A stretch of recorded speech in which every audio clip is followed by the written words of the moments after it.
Welcome to Glove Talk, your weekly news in boxing. If you're new to the channel and enjoy this kind of content, make sure to hit the subscribe button. If you enjoy the video, make sure to hit the like button. With that said, let's get into the video. Okay, so we are doing a fight prediction for the double header of the Charlo brothers. If I get one of their first names wrong and mix it up, I apologize. I don't mean to. But with that said, let's start with the lighter weight class. Let's first start with the super welterweight with Charlo. So he is fighting Jason Rosario, and I'm going to talk about Jason Rosario first, and then I'll get to Charlo, and I'll talk about some pros and cons and then give my prediction for that fight. First, Jason Rosario. I watched the Cota fight because both of them had fought Cota, but I also watched a couple other fights, obviously the Williams fight, and I noticed a couple things I liked. One, he's, number one, he's 25 years old.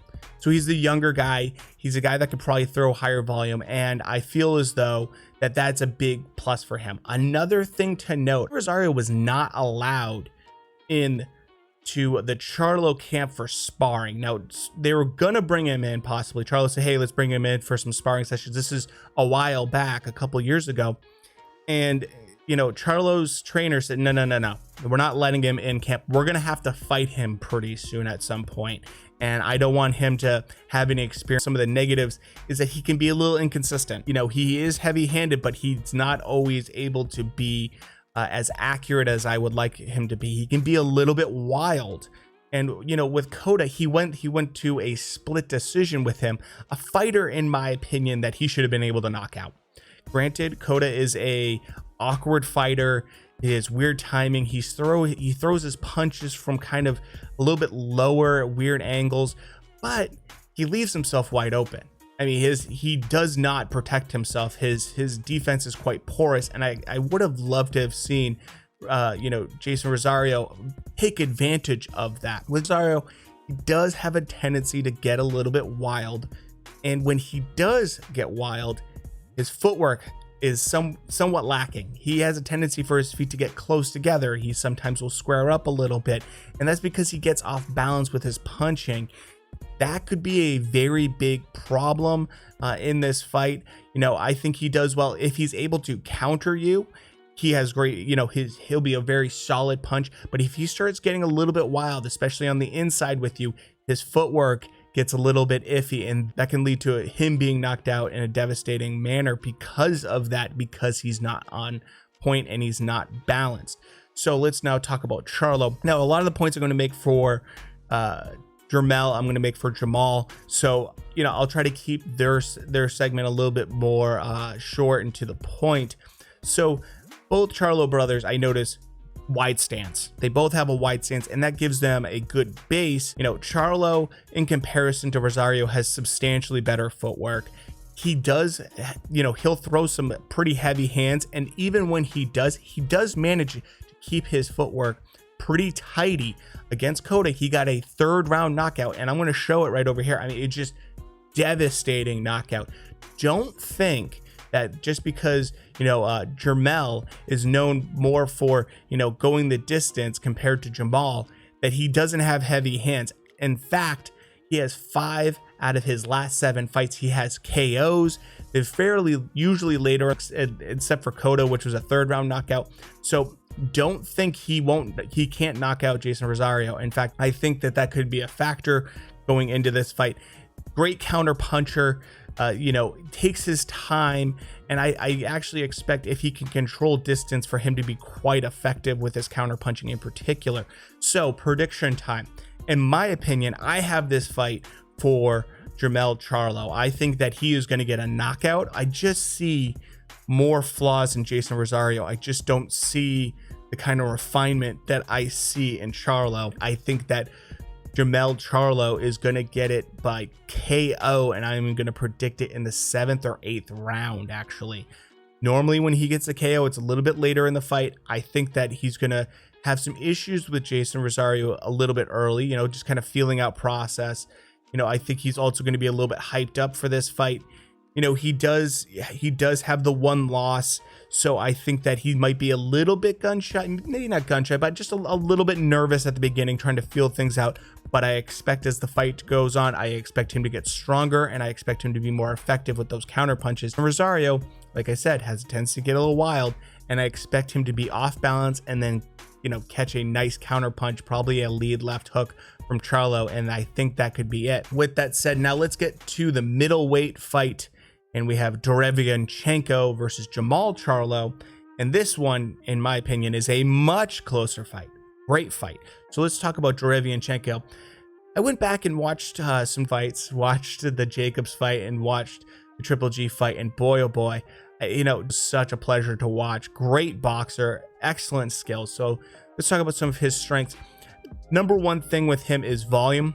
He will throw high volume at you. He's going to be coming forward. He is going to be aggressive, and he is not going to stop until the end of that fight.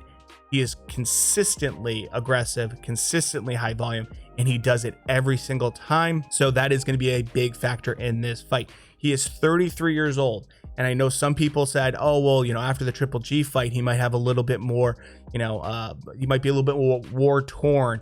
I don't believe that. I certainly don't think that's going to be the case. I think he has the footwork, and I think he has the stamina to go all 12 rounds with Charlo in this. So I am expecting that from him. The biggest positive with Derevyanchenko, and what I really want to see from him, is great angles and changing of this footwork. When he chases his opponent to come in at different angles, you'll see him change angles frequently, and he does a great job at this. He doesn't neglect the body when he does this. He doesn't just headhunt. He does a great job of finding those spots and is fairly accurate with his punches as well. The other thing I notice he'll do sometimes is if he gets on the inside, sometimes he'll actually switch stances a little bit. He's not a true switch hitter, more like a Danny Jacobs who can truly change, his stance a little bit more. But he does it on the inside, and it's to get that angle and to use that right hand, his power punch, in an effective manner. It's a small thing that he does, but he does it very effectively. So watch for that in this fight. Now, some of the negatives with Derevyanchenko, he has a tendency with that aggression to be open to counter punches. He has sometimes the tendency to get hit with lead left hooks, and he is open to uppercuts. And those two punches are going to play a big factor in this fight. I do think that he can be a little bit too aggressive for his own good, but I think that in this fight, we'll see how he takes those punches from Charlo. He has a great chin, but man, he can take a beating, but that is going to pay a toll. When is that going to start affecting him long term as a fighter? Like I said, some people think that from the Triple G fight, he's not quite the same fighter anymore, possibly from that fight. So I will see if that happens. If he does not have the conditioning to go 12 rounds, it's going to be a major issue for him. So let's talk about Charlo now, and then we'll give you my prediction. Jamal Charlo is a very, very great counter puncher in this fight. His biggest punches, I know he likes to use his jab, to get his range, and he has a very solid jab. He can snap your head back with it for sure, but the big punch for him is his lead left. He loves throwing that lead left. It is a very powerful counter punch and also lead punch for him. So watch for that lead left. And the other thing I like about him is that he has a tendency to throw a fantastic counter uppercut. That is something that I could absolutely see him landing multiple times, and it's something that Derevyanchenko is open for. The thing I can see as a negative for Charlo going into this fight is he has a very wide stance. Both Charlo brothers have this. Now, that's not a problem for Jamal because Jason Rosario is a fairly, come forward, go backward type fighter. He doesn't throw weird angles at you, and he doesn't have the fast footwork that would cause Charlo issues with this.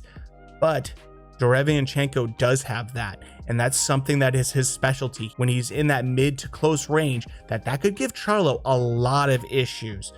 The other thing with Charlo that I don't like is that he doesn't throw body punches as much. He headhunts a lot.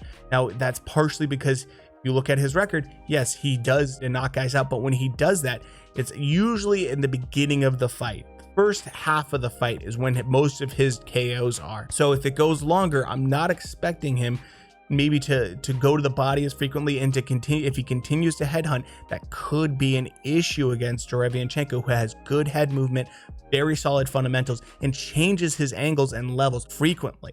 So with that said, I think for this fight, this is a almost true 50-50 fight for me. I think that if Derevyanchenko gets hit with a big counter shot in this fight, I could absolutely see him getting KO'd. If this fight goes the distance, I am going to lean towards Derevyanchenko. So I think I am going to go by KO, and I'm going to go a little bit counter to what I said earlier, where I said, you know, Charlo, generally speaking, when he knocks people out, it's in the first half. I think that Derevyanchenko's tough enough, but I think he's going to take too many counter shots in this fight. I think he's going to get hit with a lot of lead lefts. I think he's going to get hit with a lot of counter uppercuts. And I think, contrary to the norm for Charlo, I think Charlo's going to get a KO in the 10th round against Derevyanchenko. I think he's going to land some huge counter shot. Derevyanchenko's going to get wobbled, and I think Charlo's going to finish him off. That's my prediction for this fight. But it's a almost true 50-50 fight. I am going to give the slight edge to Charlo in this fight. Like I said, I think it's going to be a 10th round stoppage for Charlo in this fight. But like I said, if this goes the distance, I think Derevyanchenko will pull it out. And I think his volume punching and his footwork are going to be the reason he wins. Let me know who you guys have down in the comments below. Who do you have winning? How do you have them winning? And with that said, we'll talk to you later. Thanks.